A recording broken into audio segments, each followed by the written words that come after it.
সুপ্রিয় দর্শক, স্বাগতম জানাচ্ছি সর্বশেষ আপডেট বাংলা সংবাদে। শুরুতেই সংবাদ শিরোনাম। শুরুতেই জানিয়ে দেব, খুব দ্রুত বাংলাদেশে ফিরছেন বিএনপিকে ফিশিয়ারি দিয়ে দাবি করলেন শেখ হাসিনা। বিস্তারিত থাকছে প্রতিবেদনে। এদিকে হামিদ টিকা নিয়ে রিট, ডক্টর ইউনূসের দেশত্যাগের নির্দেশনা দেওয়ার কি আছে প্রশ্ন হাইকোর্টের। বিস্তারিত থাকছে প্রতিবেদনে। আরও জানিয়ে দেব, বাউফলে সেতুর সম্ভাব্যতা পরিদর্শনে এসে বিএনপির কর্মী সমর্থকদের বিক্ষোভের মুখে মন্ত্রী রবিউল। বিস্তারিত থাকছে প্রতিবেদনে।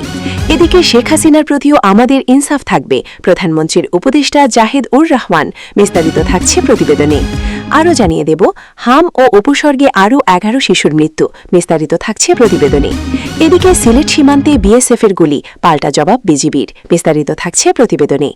আরও জানিয়ে দেব, চিকেন স্নেকের কাছের মহাসড়ক এখন ভারতের কেন্দ্রীয় সরকারের নিয়ন্ত্রণে। বিস্তারিত থাকছে প্রতিবেদনে। আরও জানিয়ে দেব, চীনে ভয়াবহ বন্যা ও ভূমিধসে 10 জন নিবেদনে। আরও জানিয়ে দেব, ট্রাম্প ও নেতানিয়াহুর মাথার দাম $6 কোটি ঘোষণার কথা ভাবছে ইরান, উত্তেজনা বৃদ্ধির আশঙ্কা। বিস্তারিত থাকছে প্রতিবেদনে। এবং সর্বশেষ জানিয়ে দেব, চলমান যুদ্ধে বড় পতনের মুখে ইসরায়েলের অর্থনীতি। বিস্তারিত থাকছে প্রতিবেদনে। এতক্ষণ শুনছিলেন সংবাদ শিরোনাম, এবারে বিস্তারিত। খুব তাড়াতাড়ি বাংলাদেশে ফিরবেন প্রাক্তন প্রধানমন্ত্রী শেখ হাসিনা। হিন্দুস্তান টাইমসকে দেওয়া এক সাক্ষাৎকারে এই দাবি করেছেন স্বয়ং হাসিনা।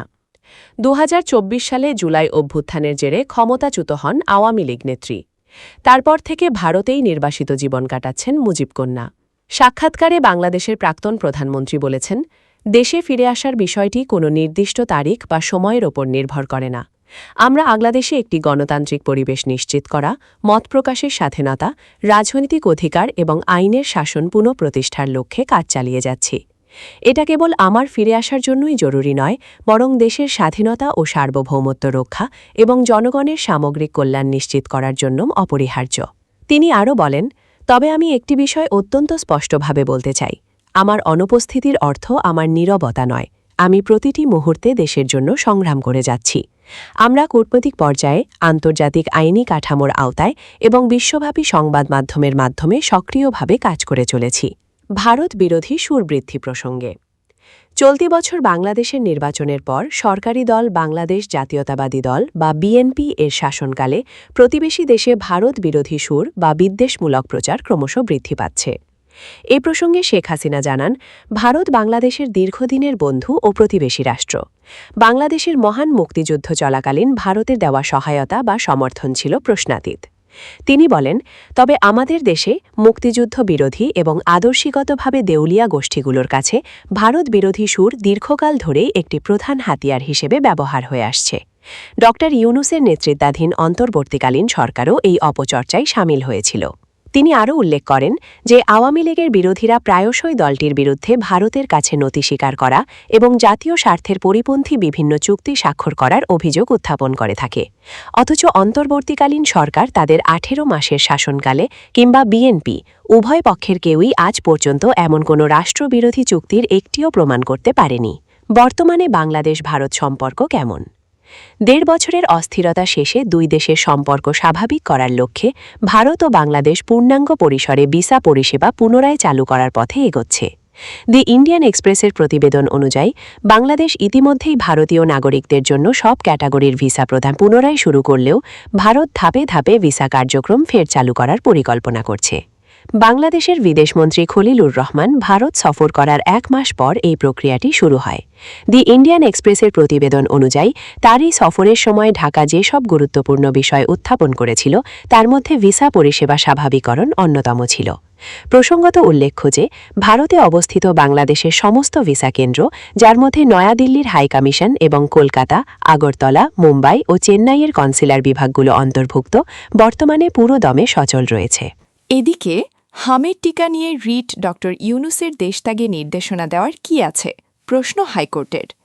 সাবেক প্রধান উপদেষ্টা ড মোহাম্মদ ইউনূস তো পালিয়ে যাচ্ছেন না, তাই তিনি ও সাবেক সব উপদেষ্টাসহ 24 জনের দেশত্যাগে নিষেধাজ্ঞার নির্দেশনা দেওয়ার কি আছে এমন প্রশ্ন তুলেছেন হাইকোর্ট।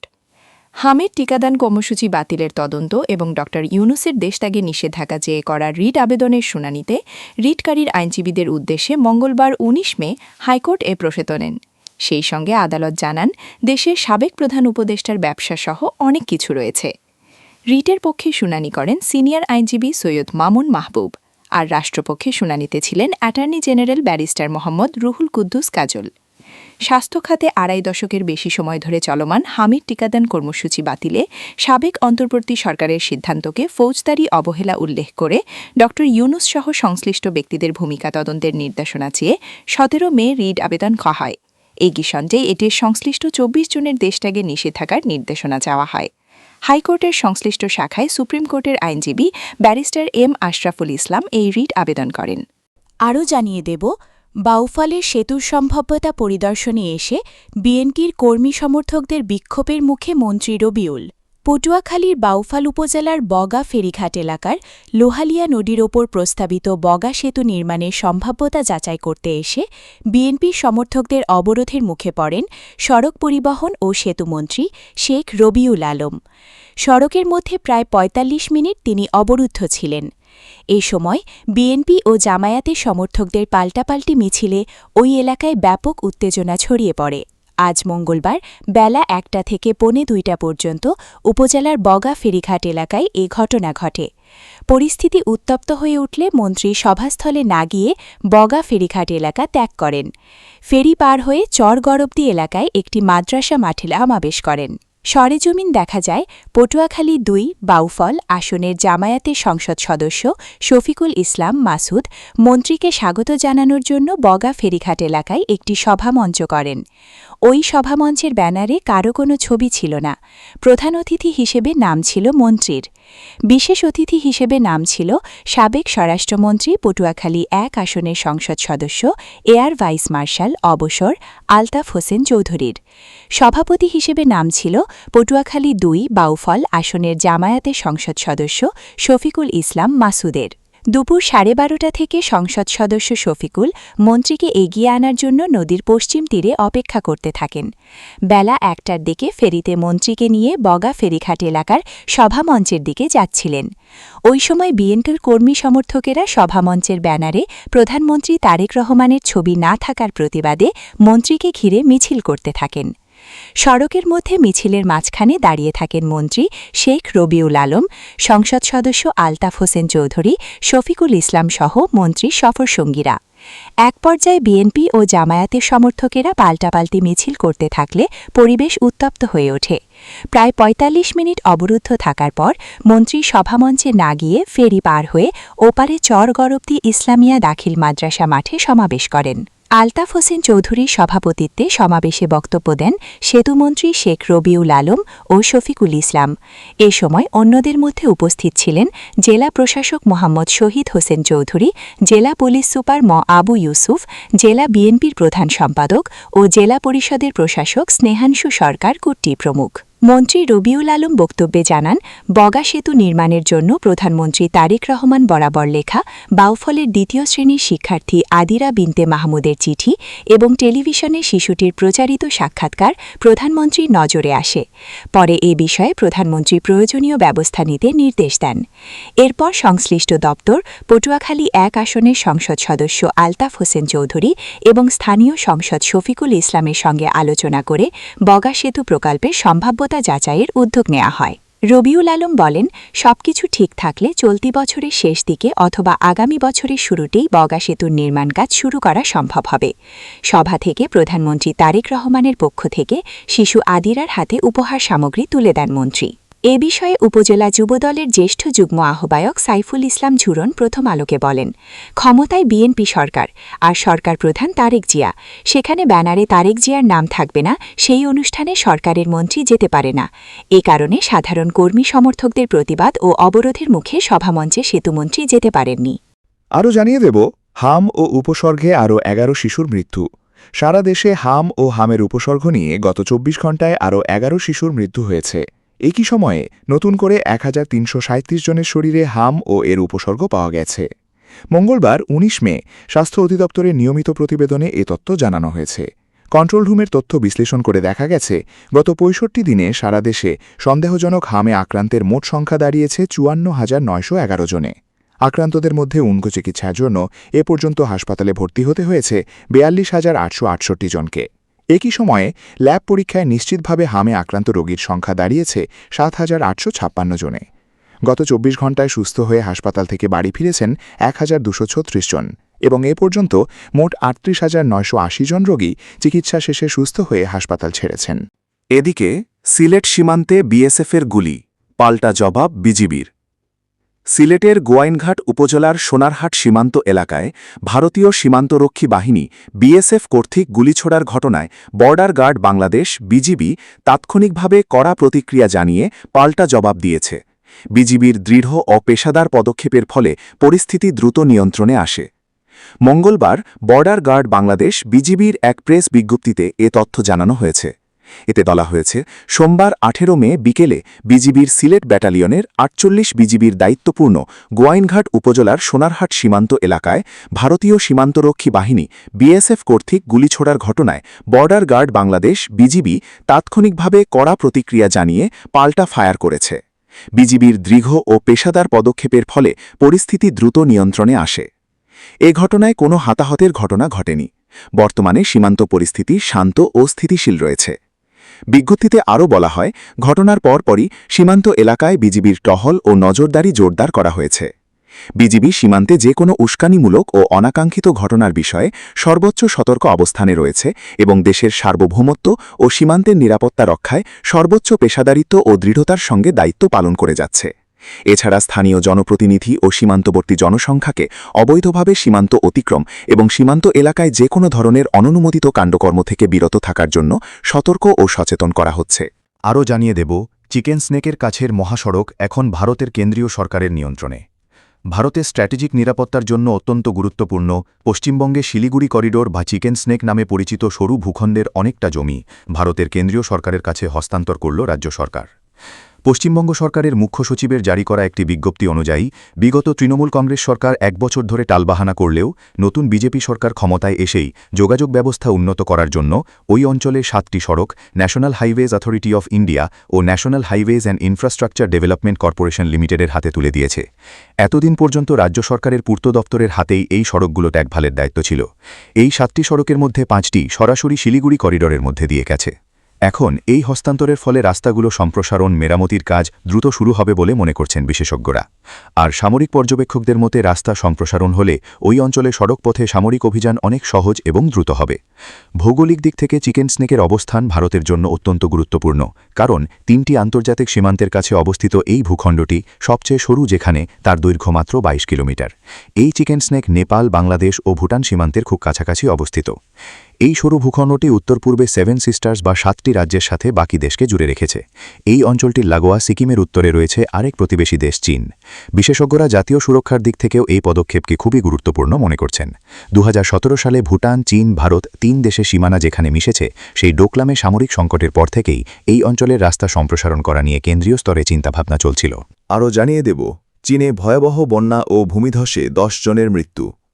দক্ষিণ ও মধ্য চীনে প্রবল বৃষ্টির কারণে সৃষ্ট ভয়াবহ বন্যা ও ভূমিধসে অন্তত ১০ জনের মৃত্যু হয়েছে। চীনা আবহাওয়াবিদদের মতে এই দুর্যোগপূর্ণ আবহাওয়া প্রায় ১,০০০ কিলোমিটারেরও বেশি এলাকা জুড়ে বিস্তৃত হয়েছে। পরিস্থিতি বিবেচনা করে চীনের আবহাওয়া প্রশাসন CMA মঙ্গলবার ১৯ মে তীব্র ঝড় বৃষ্টির জন্য সর্বোচ্চ পর্যায়ের অরেঞ্জ অ্যালার্ট জারি রেখেছে এবং সতর্ক করেছে যে এই প্রবল বৃষ্টিপাত ব্যবস্থাটি এখন তার সবচেয়ে ধ্বংসাত্মক পর্যায়ে প্রবেশ করেছে। বন্যা পরিস্থিতি মোকাবেলা ও রাষ্ট্রীয়ভাবে দ্রুত ত্রাণ তৎপরতা চালানোর জন্য চীনের Central Flood Control and Drought Relief Headquarters Hunan ও গুয়াংশি অঞ্চলে ৪র্থ স্তরের জরুরি অবস্থা জারি করেছে। এছাড়া হুবেই, চংকিং এবং গুইজৌ প্রদেশেও একই স্তরের সতর্কতা বজায় রাখা হয়েছে। মুষলধারে হওয়া এই বৃষ্টিপাত মধ্য হুবেই প্রদেশের পূর্বের সব ঐতিহাসিক রেকর্ড ভেঙে দিয়েছে। দেশটির রাষ্ট্রীয় গণমাধ্যম CCTV জানিয়েছে, হুবেই প্রদেশের ৩৩৭টি শহরে মাত্র ৪৮ ঘণ্টার মধ্যে ১০০ মিলিমিটারেরও বেশি বৃষ্টিপাত রেকর্ড করা হয়েছে। এই প্রাকৃতিক দুর্যোগে গুয়াংশি অঞ্চলে ১৫ জন আরোহী নিয়ে একটি পিকআপ ভ্যান পাহাড়ি ঢলে ফুলে ফেপে ওঠা নদীতে পড়ে গেলে ৬ জনের মৃত্যু হয়। এছাড়া হুবেই প্রদেশের একটি নিচু গ্রামে আকস্মিক বন্যায় ৩ জন এবং দক্ষিণ হুনান প্রদেশে আরও ১ জনের মৃত্যুর খবর পাওয়া গেছে। ট্রাম্প ও নেতানিয়াহুর মাথার দাম $৬ কোটি ঘোষণার কথা ভাবছে ইরান, উত্তেজনা বৃদ্ধির আশঙ্কা। ইরান মার্কিন প্রেসিডেন্ট ডোনাল্ড ট্রাম্প ও ইসরায়েলের প্রধানমন্ত্রী বেনিয়ামিন নেতানিয়াহুর মাথার দাম বা পুরস্কার নির্ধারণের বিষয়ে আলোচনা করছে। গত ফেব্রুয়ারিতে ইরানে ওই দুই দেশের যৌথ হামলায় দেশটির সর্বোচ্চ নেতা আয়াতুল্লাহ আলী খামেনি নিহত হন। এ ঘটনার পর মার্কিন ও ইসরায়েলি নেতাদের হত্যার জন্য পুরস্কারের ঘোষণা দিয়ে একটি বিল পাশে তোড়জোড় চলছে ইরানের পার্লামেন্টে।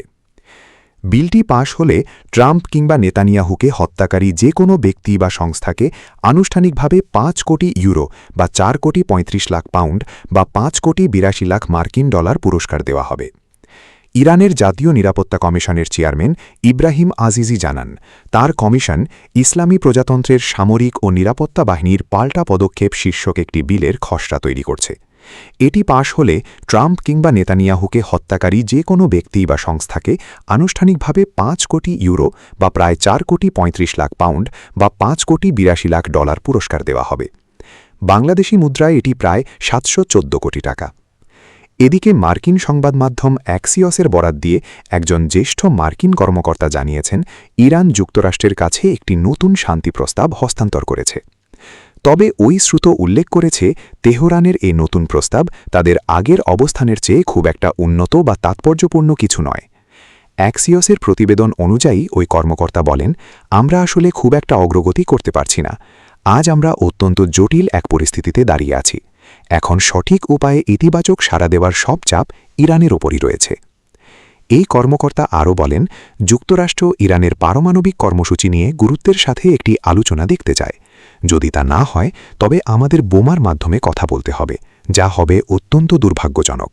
চলমান যুদ্ধে বড় পতনের মুখে ইসরায়েলের অর্থনীতি। ইরানের সঙ্গে চলমান দীর্ঘমেয়াদী সামরিক সংঘাতের জেরে চলতি ২০২৬ সালের প্রথম প্রান্তিকে জানুয়ারি-মার্চ ইসরায়েলের অর্থনীতি বার্ষিক ভিত্তিতে ৩.৩% সংকুচিত হয়েছে। ইসরায়েলের সরকারি পরিসংখ্যান ব্যুরোর সর্বশেষ তথ্যের বারাত দিয়ে দেশটির প্রভাবশালী অর্থনৈতিক সংবাদ মাধ্যম গ্লোবস এই উদ্বেগের খবরটি নিশ্চিত করেছে। এই বড় ধরনের অর্থনৈতিক সংকোচনের ফলে দেশটিতে টানা ২ প্রান্তিক ধরে বজায় থাকা প্রবৃদ্ধির ইতিবাচক ধারা পুরোপুরি থমকে গেল। আন্তর্জাতিক ও স্থানীয় বিশ্লেষকরা এই চরম অর্থনৈতিক মন্দার পেছনে সরাসরি ইরানের সঙ্গে চলমান ভয়াবহ যুদ্ধ পরিস্থিতিকেই প্রধান কারণ হিসেবে দায়ী করছেন। ইসরায়েলের কেন্দ্রীয় পরিসংখ্যান ব্যুরোর তথ্য বিশ্লেষণ করে প্রতিবেদনে বলা হয়েছে, ২০২৫ সালের শেষ প্রান্তিকের তুলনায় নতুন বছরের প্রথম ৩ মাসে দেশটির সাধারণ মানুষের জীবনমান পরিমাপের অন্যতম প্রধান সূচক তথা মাথাপিছু জিডিপি বা মোট দেশজ উৎপাদন এক ধাক্কায় ৪.৫% কমে গেছে। এর আগে ২০২৫ সালের শেষ প্রান্তিকে ইসরায়েলের সামগ্রিক অর্থনীতিতে ২.৯% প্রবৃদ্ধি অর্জিত হয়েছিল, যা নতুন বছরের শুরুতেই বড় ধরনের ধাক্কা খেল। যুদ্ধের কারণে দেশের অভ্যন্তরীণ বাজারে চরম অস্থিরতা তৈরি হওয়ায় এই সময়ে দেশটির নাগরিকদের ব্যক্তিগত ভোগব্যয় ৪.৭% হ্রাস পেয়েছে, যা মূলত অভ্যন্তরীণ চাহিদা দুর্বল হওয়ার স্পষ্ট ইঙ্গিত দেয়। অন্যদিকে দেশের মূল অর্থনীতি সংকুচিত হলেও ইরানের বিরুদ্ধে সামরিক অভিযান ও যুদ্ধপ্রস্তুতি অব্যাহত রাখার কারণে ইসরায়েলের রাষ্ট্রীয় নিরাপত্তা বা সামরিক খাতের ব্যয় এক লাফে আরও ৯% বৃদ্ধি পেয়েছে। প্রতিবেদনে আরও উল্লেখ করা হয়েছে যে এই আঞ্চলিক যুদ্ধের কারণে দেশটিতে কী পরিমাণ অর্থনৈতিক ও মানবিক ক্ষতি হচ্ছে সে সংক্রান্ত প্রকৃত তথ্য ও দৃশ্য প্রচারের ওপর ইসরায়েল সরকার অত্যন্ত কঠোর সেন্সরশিপ এবং নানা বিধিনিষেধ আরোপ করে রেখেছে। ফলে অনেক তথ্যই সাধারণ মানুষের সামনে আসছে না।